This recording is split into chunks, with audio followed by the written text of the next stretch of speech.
So thank you all for attending today's session. Our goal is to get as many Kodawas educated about fish farming in kodagu. It used to be one of those important sources, both sources of revenue as well as a somewhat of a crop in kodagu years ago. And it lost its luster along the way, but Shyam has come back as an expert in fisheries. He's come back and he's been doing a lot of fish farming for the last 7-8 years. We want to share it with all of you so we can all be fish farmers. The goal is for us to maybe in the next 5 years be the largest producer of inland fish in Karnataka. Kodagu be one of those districts which produces the largest amount of inland fish. The reason we're interested now as well is there's a push on the government side and also some assistance from the government side to encourage fish farmers. So having said this, I'll hand it off to Shyam. You all know Shyam Aiyappa. He's called the king of fish in Kodagu. Wherever I go, I've gotten that information from people. So I'll let him share some information with you guys. Thank you, Shyam. Thank you, Naina. Thanks for being generous as always. Good evening, everybody. Thank you all for logging in for today's info session, Fish Talk 2. It's a pleasure having these kind of sessions with different participants, sharing information with all of you. It's a very, very nice, humble learning experience for me also. I hope I can answer some questions, answer your doubts, make sure they are, I've done justice to whatever knowledge that I have gained and been able to share whatever I know. I might be a little wrong in a few things. I hope we'll be able to discuss this and sort it out if there is any confusion. Yeah. So I'll straight away start sharing my presentation.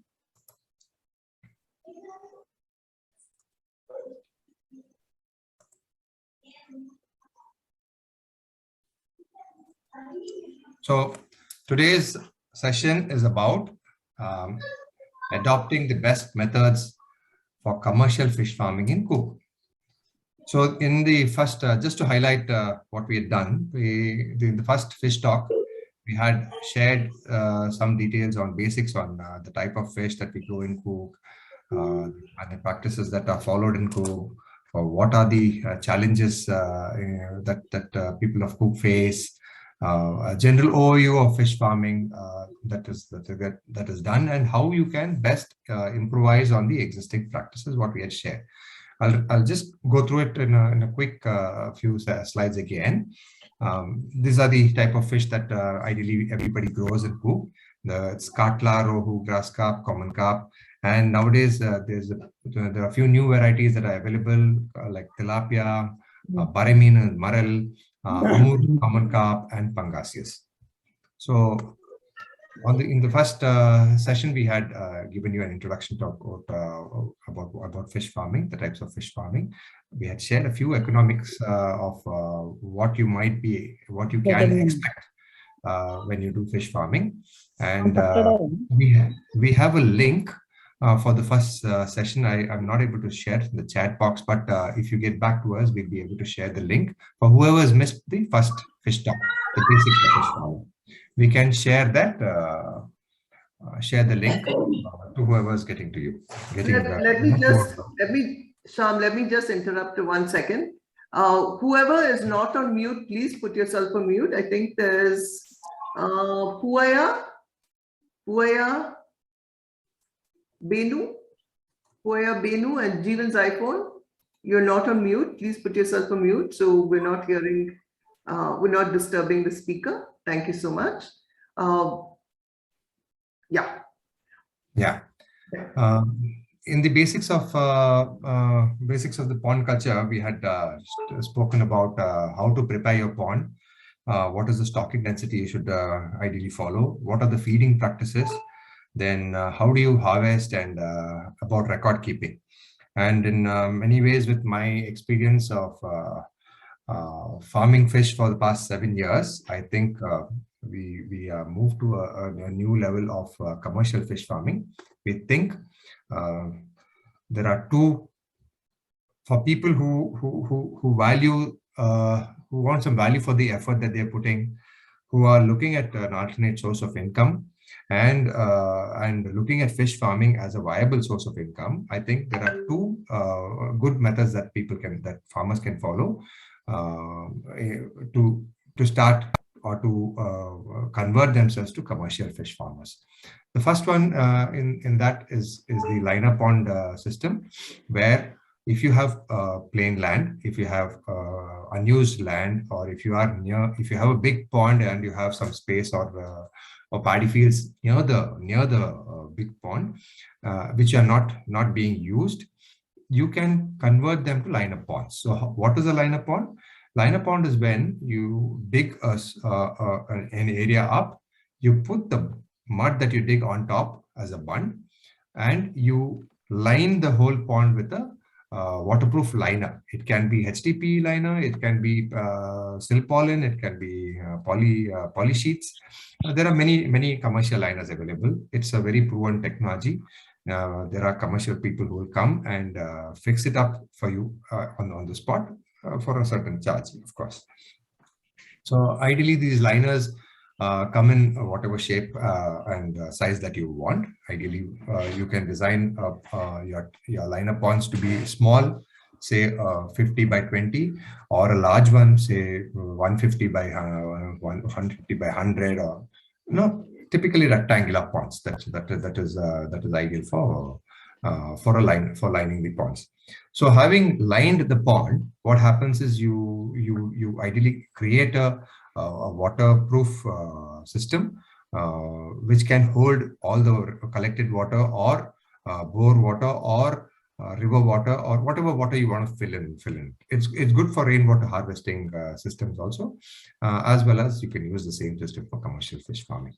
So I've not put too many pictures to confuse you all. This is just a general descriptive picture of a lineup. The depth of fish farming can vary. Can be about 5 feet. So just to describe how it works, when you want to do fish farming with a liner pond, the technology that you have to think of adapt is either recirculation system, or Biofloc system, or flow through or raceway systems. These are the ideal technologies that are best suited when you're doing a liner pond system. You can just to come to individual things. A recirculation system would be where you have a big pond close by. The field adjacent to it, you design a few rectangular ponds, say 50 by 20 ponds in a series. From this big pond, you can place a pump and pump water to one side of all these ponds, and from the other side you have an outlet design, and water comes back to the pond. So you keep pumping the water and circulating the water. When you do that, the water becomes fresh, the fish keeps getting fresh water, and the pollutant or the sediments that come to this pond that are generated in the pond are removed out in this process of circulation, and you can stock a lot of fish in such a system. Ideally, when we talked about extensive system in a pond, we advised you to stock 1 fish per square meter or cubic meter. If you take the surface area, 1 fish per square meter is what we advise everybody. Here, you can if the system is working well, you can go from 10 fish per 1 fish per in 10 liters to about 1 fish in 30 liters, depending on the methodology applied. If it's a recirculation system, then it is 1 fish in 10 liters of water. So you will have, say, in a cubic, in 1,000 liters of water, you have about 100 fish. That's a lot of fish that can be grown per unit area. And if it's a Biofloc system, then we talk in terms of kilos. It can hold about 10 kgs of fish in 1,000 liters of water. That is about 30 fish per 30 to 35 fish per thousand liters of water. That's your ideal stocking density, because these are all crucial factors. Reason being, if you put too much fish in the pond in these systems, then you will have the situation where you might fail. The fish, the oxygen supply gets depleted, the waste generation or ammonia levels can go very high. There will be mass mortalities. So you have to be very careful when you do something like this. So again, I'm telling you, this is for people who want to take fish farming to the next level, where they want to have commercial ventures in terms of fish farming. I hope I'm pretty audible to all of you. Yes, yes. Okay. So, for having said this, now the next type of practice that can be followed in such a line-up pond would be biofloc systems.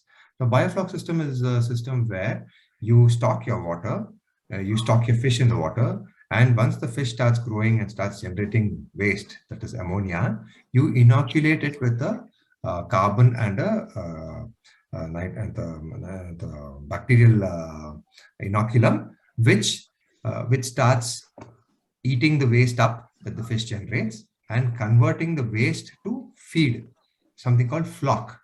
So it needs a few things that have to be followed. For instance, there needs to be very good aeration that has to happen, so that all the water and the flock is in suspension. Then it also needs a system where you can drain out the bottom sediment, something called sludge. It needs to be periodically removed. In such a system, in biofloc, you need not exchange water. In recirculated ecosystem, you exchange water. In biofloc system, you do not exchange water. You just top up whatever water is lost. But you need, the crucial element here is aeration. You need to give quite a lot of air and keep the water in movement or circulation, so that all the flock is in suspension. The flip side of this is, if at all you have a failure in electricity and you have some other technical issues, or if there's sudden rain, or there's a change in weather or dip in temperature, things like that, then this might lead to mass mortality of fish. That's a very important thing you'll have to be careful about. So you need to keep checking on, make sure that the electricity is running continuously 24/7. You need to keep check on the water quality, as in you have to keep checking the ammonia level, the flock density, and a few other parameters like that, so that the spike in ammonia, it is not happening, and which may lead to fish death, and the dissolved oxygen levels need to be monitored. So there are a few things that you can monitor, but the rewards for monitoring such a practice, such things in your practice is, you will be able to produce quite a lot of fish in a small area. As I said, it is about 10 kilos per cubic meter. So if you have say an area of 100 by 50,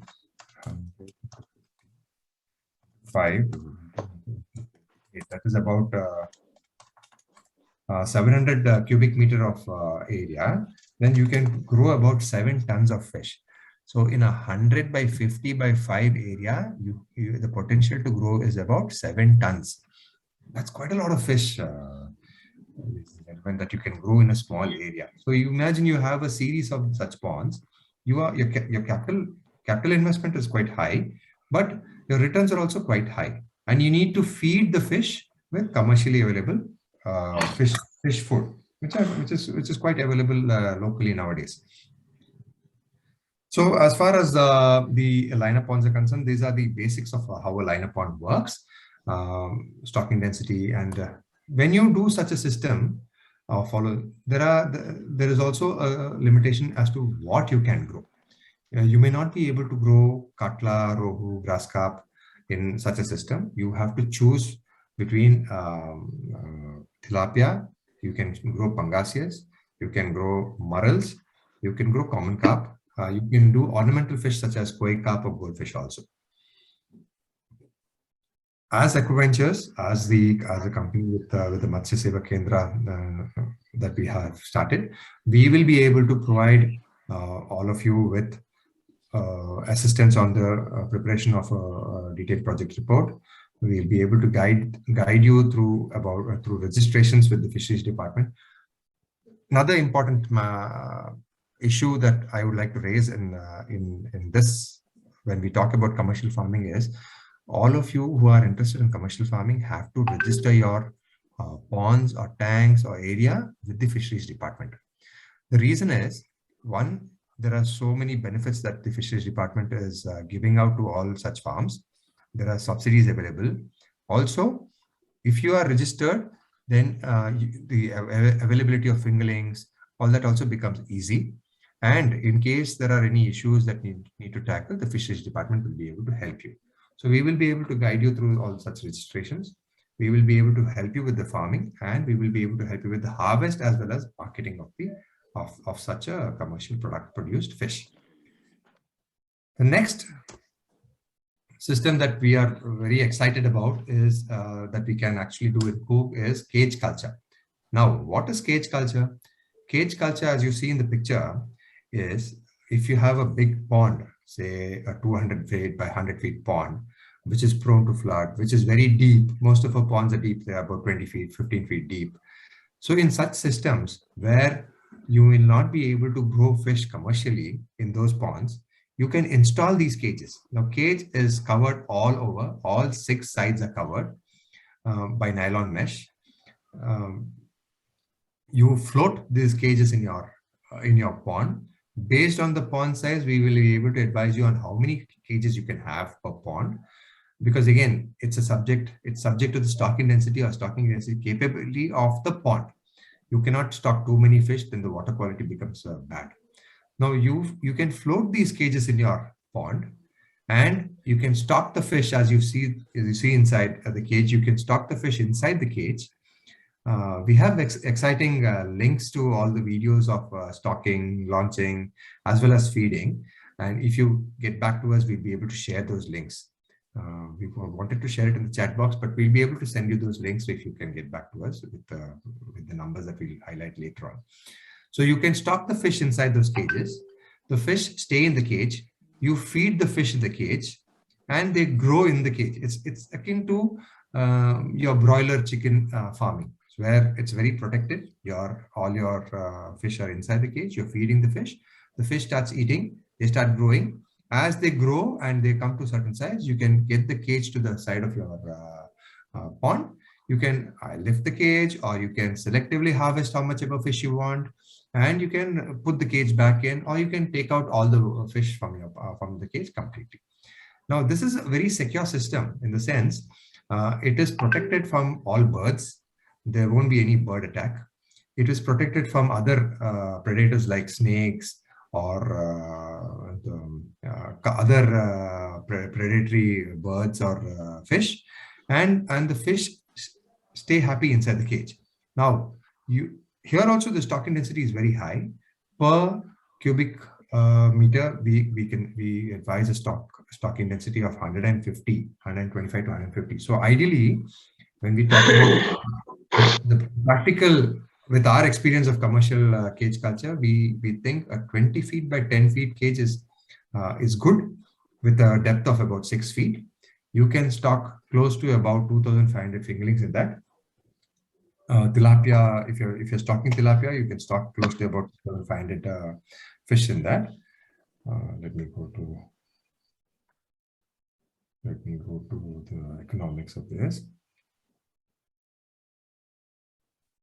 Yeah, your stocking can be about 2,500 fish.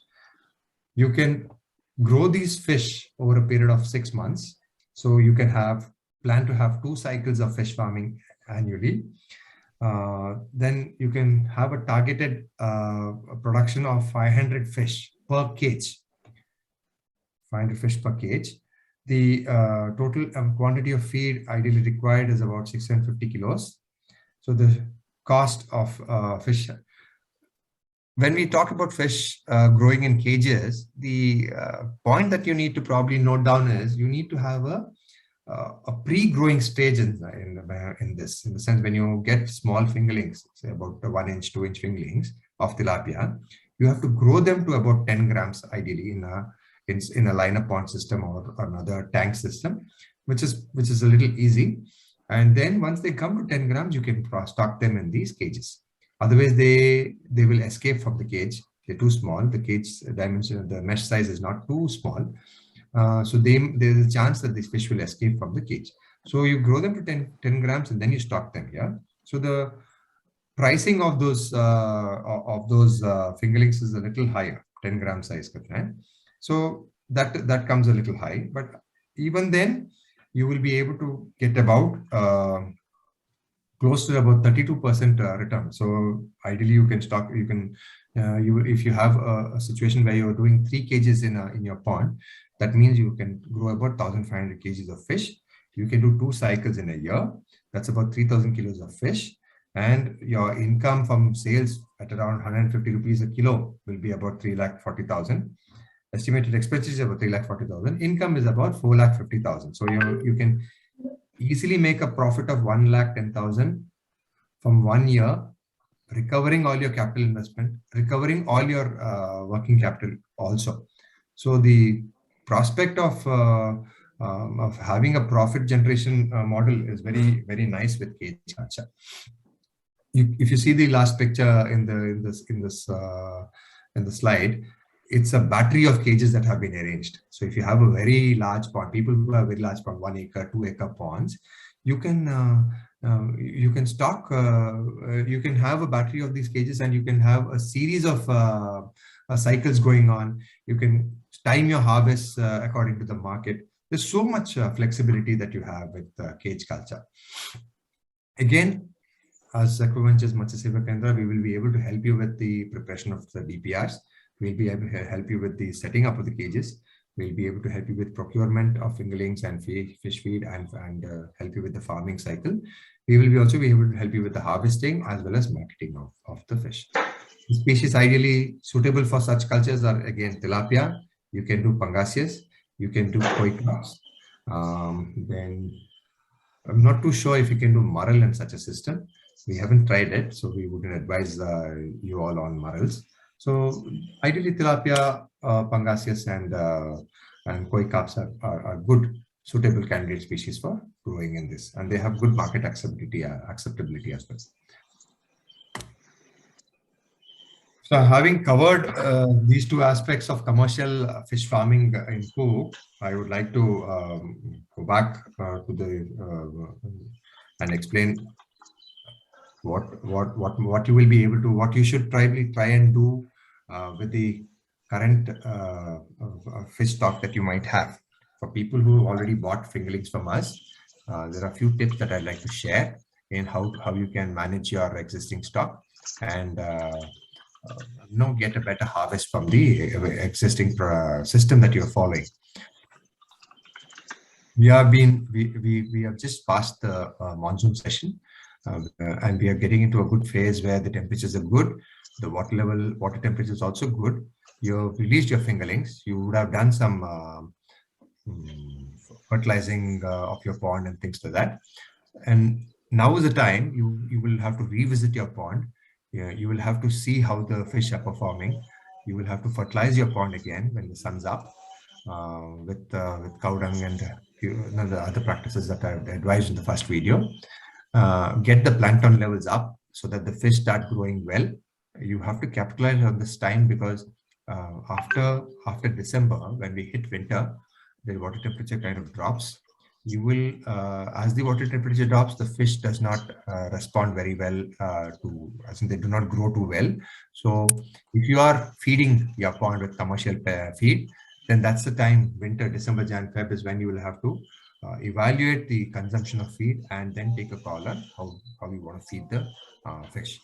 Preferably in the afternoons, you can feed the fish.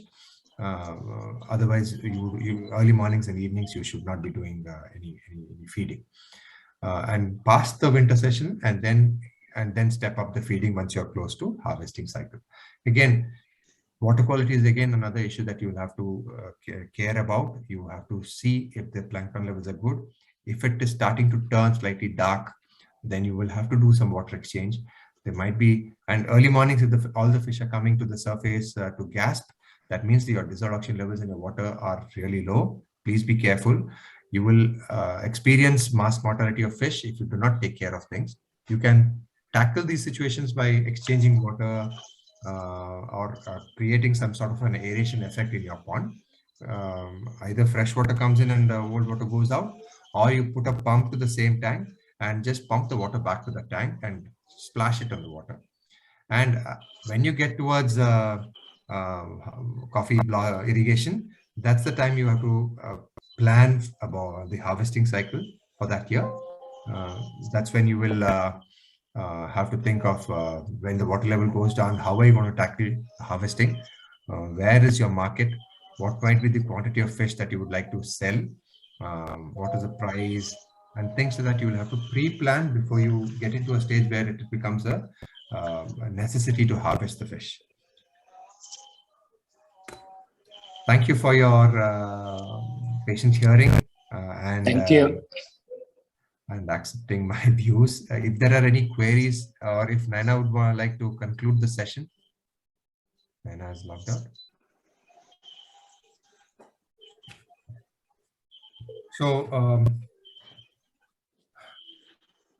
we would want to have another, just for information for all of you, we would want to have another session in November, another fish talk, where we will be discussing details on economies of all these practices. We will want to share details of how much a cage culture system would cost. We'll be showing you some graphs and pictures and classifications on capital cost, variable cost, risks, and probable harvest, probable profit margins that you would be trying to get. So it will be more on the economic side of fish farming in the next session. If there are any questions that you would like to ask, I think we'll open up the session for that.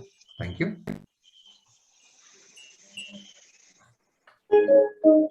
Our numbers are here. If you send us a message, we'll be able to share the link for the first fish talk, as well as the second fish talk, as well as the videos of cage culture.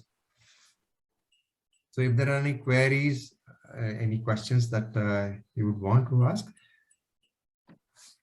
I'll stop sharing. Hello, Shyam. Hi. Hi, I'm Reshma. You said something about feeding the fish in the morning and in the evening. Not supposed to feed the fish in the morning and the evening. That's what I thought I understood. Yeah, no, that is very specific to the winter months. So in winter, what happens? Early mornings, the temperature kind of drops down. So the idea here is, in winter, when the temperature drops down, fish being cold-blooded, they will only grow or eat as much as their body metabolism works out. So in winter, when the temperature drops down, the metabolism drops down. So their need to eat is not there. So in the morning, if you're feeding the fish, and also in the morning, what happens? The dissolved oxygen levels in the water are really low. So the fish are a little stressed in the morning. And if you feed the fishing, if you're feeding the fish at that time, they will not accept that feed. So your feed is wasted. Even if they accept the feed, they will not be able to digest it, or you won't see a visible growth in the fish at that time. That's why we advise you to cut your cost, not waste your cost, your monies on feeding the fish, and wait for a time when the temperature goes up. So in the afternoon, when the temperature is a little higher, if you feed the fish, they'll be able to eat, assimilate, and grow. That's the idea of winter feeding. But if you can take a check on the temperatures and then take a call on, and also look at the fish activity and take a call on that. And also in winter, what happens? Even though the temperatures might be higher, the sun might be up, the surface water heats up. And as we go down the water column, the temperature starts dropping, and you will hit a section in the column where the temperature drops very sharply, and that's called a thermocline. So if the fish are moving, say, from bottom to top, because you're feeding the fish, they are at the bottom, and if they're coming from a colder water temperature to a surface which is a higher water temperature, they tend to get into shock and die. That's why in winter, sometimes you see some fish dead in your water. Suddenly you will see 1 or 2 fish that are dying. That is because they've just got a thermal shock.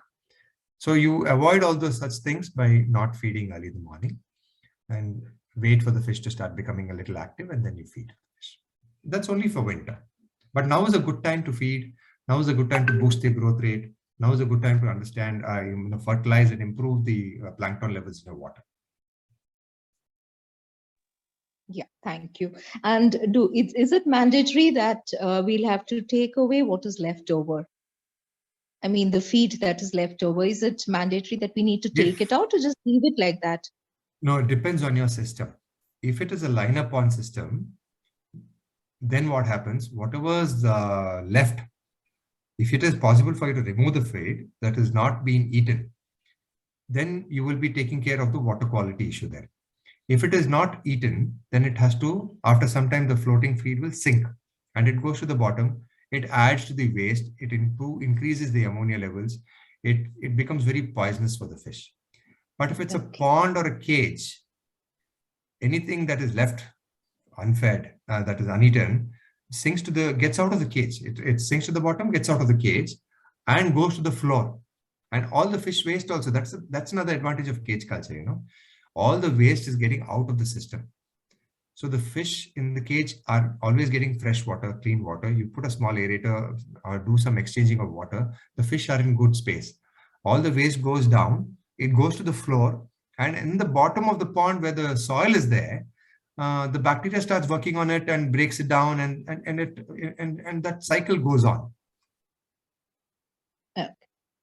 Thank you. Welcome.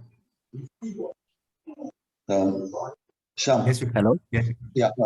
What is the cost of a cage that you are proposing to keep about 500 fish? Or?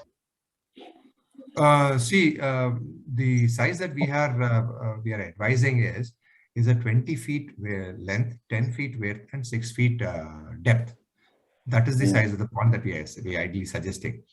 So cost to make a cage would be about 35,000 to 50,000 rupees. And to house how many fish? You can house 2,500 fish in that. In that, okay.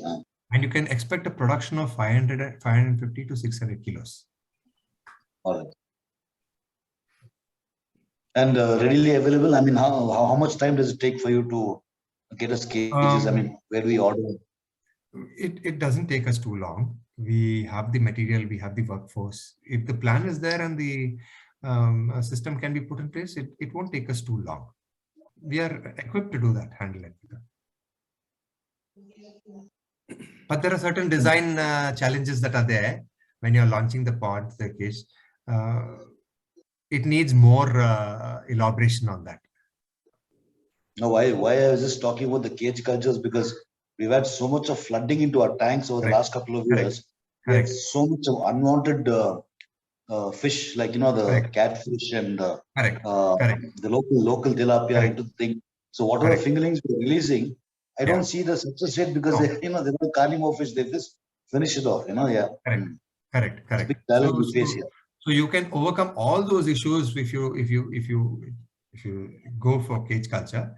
Yes. We did a little basic level cage culture, in the sense we cut down a lot of our costs, but that comes with a little more challenges in terms of feeding the cage and accessing the cage and all that. So now what we are trying to do is we are trying to build a system where we can go into the pond, say up to about 20 feet, like a ramp, and then we put the battery around there. So it becomes very accessible. You can just go throw your feed and come back. And if you want to take the cage out, you can just drag it along the battery, along the ramp, get it to the side and start taking it out. You make life a little easy, and your labor cost is nothing. Only some person who, say, a cow herd or some old person, old man, old lady, whoever, can go feed the quantity of feed that has been advised and come back, finished. Twice a day they have to do that. Nothing else. And of course, life of a cage will be about easily about 2 to 3 years. It shouldn't matter. The PVC might get degraded after a year or two, which is very easily replaceable. It is not too expensive at all. Yes. Thank you. Praneeth. Thank you, Vikram. Hello, sir. My name is Praneeth. I'm new to the fish culture, actually. Yeah. I just left a few fish like roe, katla, and gross to my pond, and I'm feeding every day. And I'm not finding any fish which is coming out. Well, I am not confirmed it is alive or dead. I don't how to confirm that. So when would you have left the fish, Praneeth? Like a couple of months back, like maybe 3 months, yeah. 3 months back. I'm feeding every day, actually. So just getting back to the same point again, were you able to view or have you seen our first video, first fish talk session? No, sir. This is my first video. Yeah, so if you send us a message, I'll again share the number for you. Yeah, like I have the number. I have your you number. have the number, no? Sure. So Yes, sir. So if you can send us a message, we'll be able to share that link with you, where we have described quite in detail about pond preparation, pond culture, lots of things in detail. So if you go through the video and then get back to us, I'll be able to answer your questions a little better. Okay, so I know. One more question. I find more number of tortoises which is in my pond. Is it good for my number of pond? Tortoise. Tortoise is not an issue for fish farming. No, they don't eat fish. They're not destructive, at least. They might catch one odd fish which is very weak or something, but otherwise they're not an issue. Okay, sir. Okay, sir. Thank you. And what about the feed? There I had putting this cow dung and along with the ragi. Is it good or what? So cow dung is a must, but there are some other things that we've advised in the first fish talk on what you can do along with cow dung to improve your plankton production. Plankton production is crucial if you want to get your fingerlings to survive better and get a better production. Yeah, and ragi may not be a great thing to do. It's better you mix it with some other commercial pellet, or there are some other practices. If you get to us, we'll be able to advise you on that. Yeah. Okay, you have KG Rajiv with questions. KG Rajiv, please talk. Sure, sir. Sure. Good evening, Shyam. It was a nice presentation. Thank you so much. Shyam, I have one question. Yes, what would be the general mortality percentage, Shyam, when we release fingerlings? You know, you are supplying us fingerlings. Correct. So what sort of mortality percentage can we, when we do the working, we can, what sort of percentage of mortality? In an open pond, right, Rajivana? In an open pond. Correct. And you're talking about carps, yeah. Exactly. Yeah. All the 4 varieties in which combination mortality yes. So if the pond preparation, if it's, I would, this is for a general pond, which is around 200 by 100. If it's a very big pond, then obviously you will not be able to do those pond preparation steps in an effective way. But I can come back to you and advise you on that. But on a general scale, say if you have a smaller pond, say a 200 feet by 100 feet or 150 by 100 or 100 by 100 pond, and if you have done the pond preparation with cow dung and other things which can improve the plankton, availability of plankton in your pond, then your survival percentage can easily be about from the size that we give you fingerlings, it can easily be about 45 to 50% at least. Okay. 50%. But if it's a large pond, say 1 acre, half acre or 2 acre pond, you will not be able to follow those. You cannot dump as much cow dung as required for those ponds. You will not be able to do it. So ideally in such a situation, what you should do, you should cordon off an area in your pond, like a system called pen culture, where you've put a mesh to a certain area, say a 50 feet by 50 feet or 50 by 100 feet area. You put a mesh and created a pen. And in that pen, you've put cow dung and you've fertilized that area. You've made it very rich. You've released your fish there. The water is getting exchanged, all that is happening, but the plankton level in that particular area will be very rich. So, and if you release the fish in that area, there's good plankton, then your survival will be very good.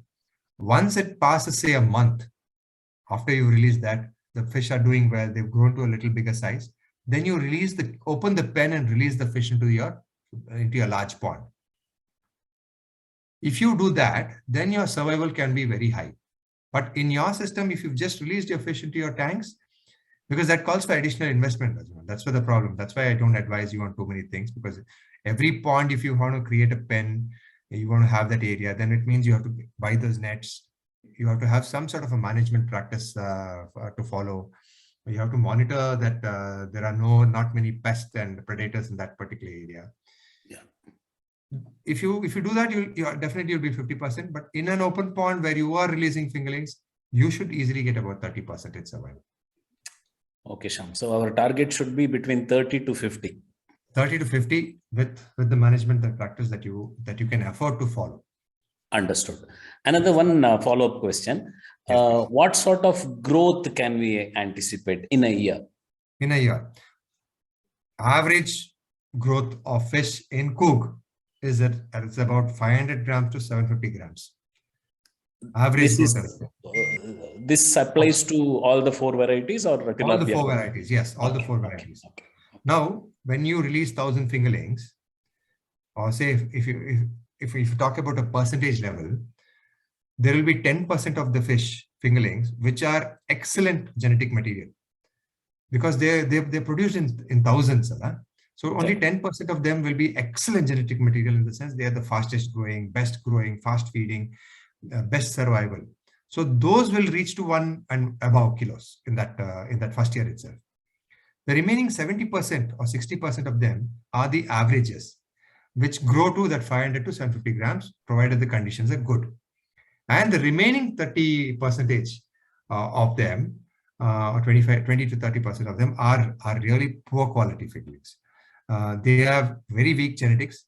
They either die, or even if they survive, they will not grow. They will be about that 100 gram, 400 gram. Even if you leave them for say 1, 2, 3 years also, they will not reach potential. But you left them, you cannot you cannot do anything about sorting them out in the pond or anything. You just take it as a percentage. So ideally, you need about 1.5 years to harvest the ones that you released now. So you release annually, you will get that average thing going on every cycle, every year. Right.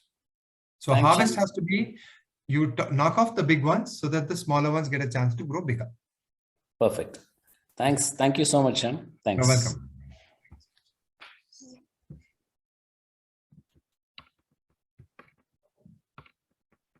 Okay, I think we are done with questions.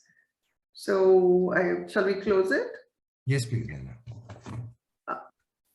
So we'll be having these kind of fish talks every so often. We are hoping to between 2 to 3 months gap between fish talks. The next one we have will be likely end of November. We'll talk a little more about what is the expected revenue from a fish tank that you can reasonably have. What are the expenses related to it? A little bit more detail for you to get your hands on to become a commercial fish farmer. Now, if you have questions, if you are ready to do it now, you're welcome to reach out to us at the numbers that Shyam provided. WhatsApp us or whatever, and we'll figure out a time to meet with you, because we need to understand, it's not just about throwing the fish in there, right? We need to understand what kinds of ponds you have, how large is it, and exactly all the things that Shyam talked about. We'll do it specifically to you, and then again, we'll help you get it set up, and even including the marketing and all of that piece you wouldn't have to worry about. So we can help you with all those pieces. So next time it's going to be November end. But here's what I want you all to do. Kindly send us just a contact, just a hello to Aqua Ventures, hello fish. If you can send it to the Aqua Ventures number, we can add you on and send you the information when we have new sessions. The other thing you can also do is just go look up Fish Talk in YouTube, and you will find these recordings. Okay, or you can look up Aqua Ventures. We have, like Shyam said, we have details about cage culture and how it's set up, and little videos, little informational videos there. So as you get more and more interested in it, as you get more and more serious about it, please look up all those videos and join us again on at the end of November.